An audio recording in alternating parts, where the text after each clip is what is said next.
कल भोपाल में नेमावर नरसंहार की गूंज सुनाई पड़ी। नेमावर हत्याकांड जो मध्य प्रदेश की राजनीति को लगातार गरमा रहा है और ये बता रहा है कि मध्य प्रदेश में भले ही आदिवासी वोट बैंक बहुत बड़ी संख्या में हो, लेकिन फिर भी आज भी उनके ऊपर जिस प्रकार से हमले होते हैं, उनका जिस तरीके से शोषण किया जा रहा है, वो अभी भी बार बार सामने आ जाता है।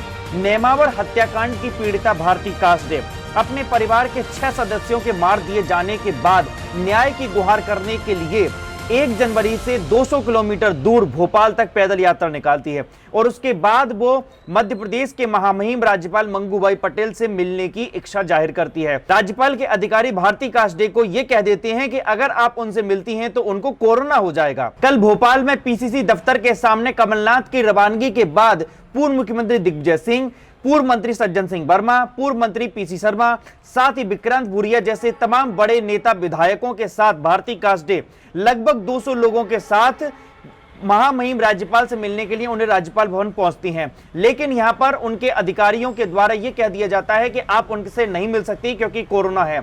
लेकिन कल ही एक तस्वीर से यह साबित होता है कि महामहिम राज्यपाल तमाम लोगों से मिल रहे हैं। साथ में उनके ट्विटर हैंडल से कुछ अधिकारियों के साथ बैठक की फोटो बाहर आती हैं, जिसके बाद में कांग्रेस और अन्य जो लोग हैं वो ये कहते हैं कि आखिर राज्यपाल हमसे मिलने में कोरोना की बातें बोल रहे हैं, लेकिन अन्य लोगों से तो वो लगातार मिल रहे हैं। पीसीसी दफ्तर के सामने कांग्रेस कार्यकर्ताओं और भारती कासडे के साथ आए उनके परिजन और अन्य जितने भी लोग थे वो कूच करते हैं राज्यपाल भवन की ओर, राज्यपाल से मिलने की मुलाकात करने की कोशिश करते हैं, लेकिन यहां पर पुलिस प्रशासन उनको रोक लेता है और 10 लोगों को बस में बैठाकर, जिसमें पूर्व मुख्यमंत्री दिग्विजय सिंह, सज्जन सिंह वर्मा और भारती कासडे जैसे सहित अन्य लोग भी बस में जाते हैं। जिसके बाद में दिग्विजय सिंह कहते हैं कि हम कांग्रेस के नेता नहीं मिलना चाहते, सिर्फ भारती कासडे और उनके जो साथी उनके साथ 200 किलोमीटर चलकर आए हैं, उनकी मुलाकात राज्यपाल महामहिम मंगूभाई पटेल से करवा दी जाए। लेकिन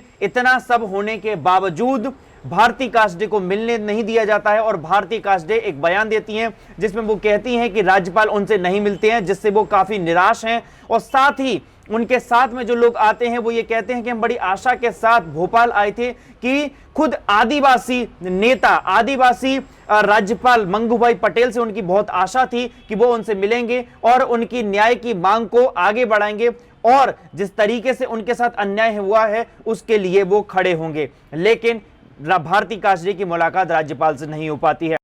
हम अंदर गए थे, हम लोगों को बोला गया था कि राज्यपाल जी से मिलवाया जाएगा। हम अंदर गए तो हमें मिलने नहीं दिया गया। हमने बोला हमें राज्यपाल जी से मिलना है तो उन्होंने कह दिया कि अभी कोविड का टाइम चल रहा है, अगर आप लोग उनसे मिलोगे तो उनको कोविड हो जाएगा।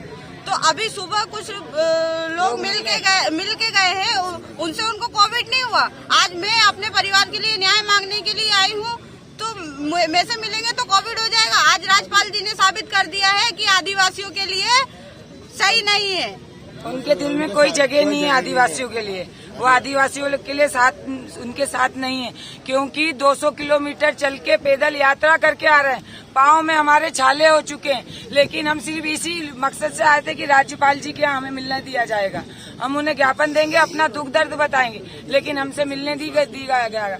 बोला गया कि उन्हें कोविड हो जाएगा।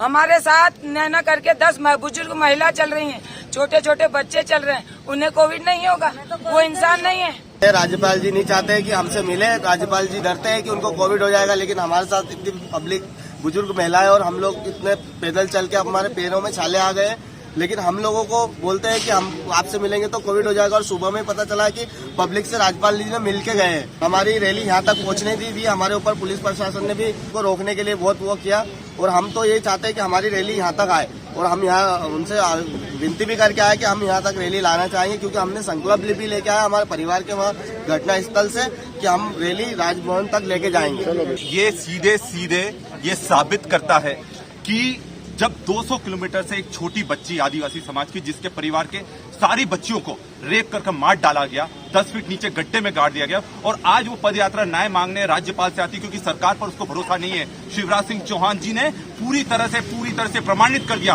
कि आदिवासियों की संरक्षक सरकार नहीं है। हम राज्यपाल के पास आए थे, हम भारती के साथ गए थे, संतोष के साथ गए थे और वहां जाकर उन्हें मिलने से मना कर दिया, बोलते हैं कि कोरोना हो जाएगा। जब बोला कि हॉल में मिलने, वो भी मिलना नहीं चाहते। ये कैसे आदिवासी गवर्नर हैं जो अपने ही आदिवासी समाज को न्याय नहीं दिलवा पाए, ये साबित करता है कि ये नकली आदिवासी है और ये सिर्फ भाजपा के इशारे पर काम करता है। उसके बाद में कुछ कांग्रेसी नेता राज्यपाल भवन के सामने राज्यपाल मुर्दाबाद के नारे लगाते हैं, जिसके बाद में भारतीय जनता पार्टी की प्रदेश अध्यक्ष वीडी शर्मा नाराजगी जाहिर करते हैं। साथ में गृह मंत्री नरोत्तम मिश्रा भी ये कहते हैं कि कांग्रेस असंवैधानिक तरीके से संवैधानिक पद पर बैठे हुए राज्यपाल की तौहीन कर रही है, उनकी निंदा कर रही है। ये बिल्कुल गलत है।